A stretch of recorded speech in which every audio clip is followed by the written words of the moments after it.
Okay, let's dive deep. Today, we're looking at something huge.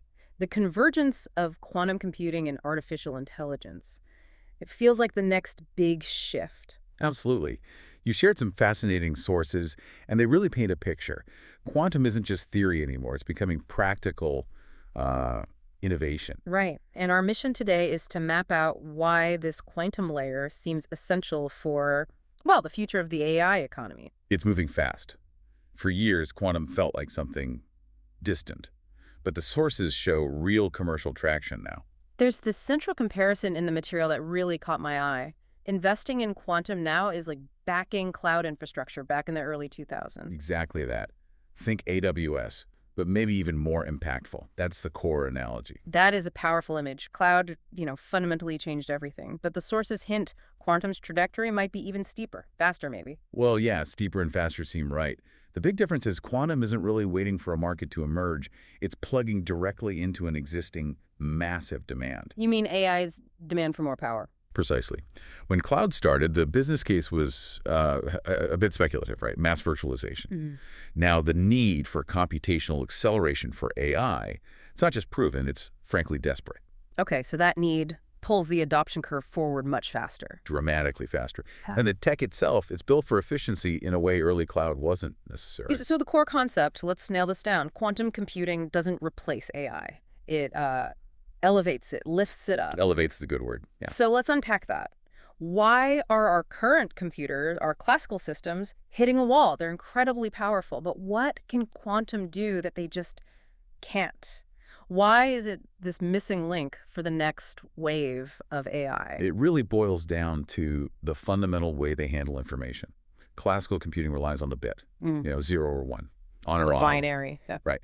But AI, especially when tackling really complex stuff like optimizing global supply chains or simulating how drugs interact or predicting chaotic financial markets, it's dealing with massive sets of probabilities, interconnected possibilities, not just simple linear steps. And classical computers, even though they're fast, they basically have to check possibilities one after the other, right?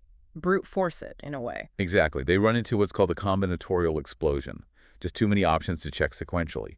And that's where quantum steps in with the qubit. The quantum bit. Yep. Because of quantum effects like superposition, a qubit can be 0, 1, and kind of everything in between, all at the same time. Okay. And then, when you link these qubits together, using another effect called entanglement, the computational space just explodes. Yeah. Exponentially. So suddenly, problems with millions of variables don't need millions of sequential checks. Correct. Huh. The system explores the potential solution space concurrently, all at once, in a sense. That obviously changes the speed equation dramatically. But the sources also kept mentioning energy efficiency and sustainability.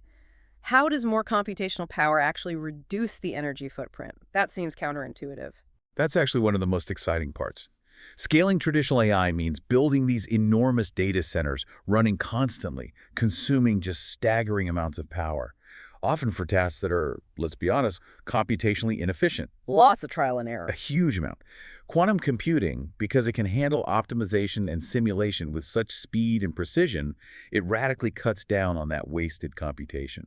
Ah, so it finds the best path much, much faster without churning through all the bad paths. Exactly. Instead of brute forcing billions of slightly wrong answers, quantum algorithms can kind of zero in on the optimal solution almost instantly for certain problems. Okay, I see. That's why people are calling it the new energy source for AI.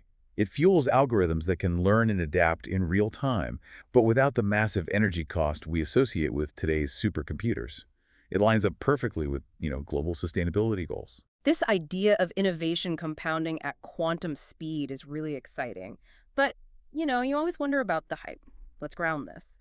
What are the tangible benefits showing up now? Real advantages in fields like finance, biotech, materials science. Yeah, good question. The sources point to 3 main competitive advantages that are already making a commercial difference, not just theory. Okay, what's number 1? Efficiency. We touched on the speed, but think about the impact. In finance, quantum-boosted AI could run complex risk assessments, Monte Carlo simulations in seconds instead of hours. For a trading desk, that time difference is... Oh, yeah. It's everything. Game-changing. It really is. Tackling problems exponentially faster than even the biggest classical supercomputers. Okay. And the second advantage. This one seems to hit a major global nerve. energy use. Yes, like we said, traditional AI's energy hunger is becoming a real problem, logistically, regulatorily. Quantum machines, while complex to build, fundamentally use much less energy per calculation for these specific types of hard problems. So a direct advantage for, say, logistics companies optimizing routes. Absolutely. Optimization translates directly to lower fuel consumption, lower energy use overall. It's a clear win. And the third one, accuracy. This feels like where the really groundbreaking discoveries might happen. That's right. Accuracy, especially in simulating complex systems, because quantum computers operate using quantum mechanics, they're naturally good at modeling things that are also quantum, like molecules, chemical reactions, material properties. So drug discovery, designing new material. Exactly. Simulating precisely how a new drug molecule might fold or how chemicals react. Classical computers have to approximate that stuff, often poorly. Quantum systems can model it with incredible precision. That could shave years off R&D. Wow. Okay, so that combination, the speed, the energy savings, the pinpoint accuracy, that really pushes this beyond theory, which brings us to the companies actually doing this, making money from it. Right. And we should probably focus on two key players, mainly because they highlight different approaches, different technologies. First, IonQ. They're leaders in trapped ion quantum computing. Trapped on, what's the key thing about that approach? Well, trapped ion systems are known for being quite stable and having high-quality qubits. They're focused on building what are called gate-based quantum computers. Think of these as aiming to be general-purpose machines, like a future quantum CPU that could run many different kinds of quantum algorithms. Okay, the universal quantum computer goal. Kind of, yeah. And critically, IonQ isn't just research. They have systems available commercially, integrated into cloud platforms like Amazon Braket and Microsoft Azure Quantum. People are paying to use them. Real revenue, real customers in areas like pharma and logistics. Exactly. So they're building that general-purpose, cloud-accessible quantum future. Now compare that with D-Wave. Right, D-Wave, different approach. Very different. D-Wave uses a technology called quantum annealing. This isn't a universal gate-based machine. It's highly specialized. It's designed almost exclusively for one thing: solving large-scale optimization problems. Finding the best solution among many possibilities, like scheduling or resource allocation. Precisely.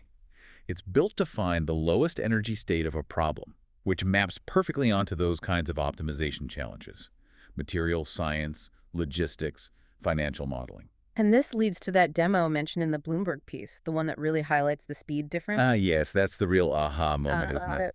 Essential context.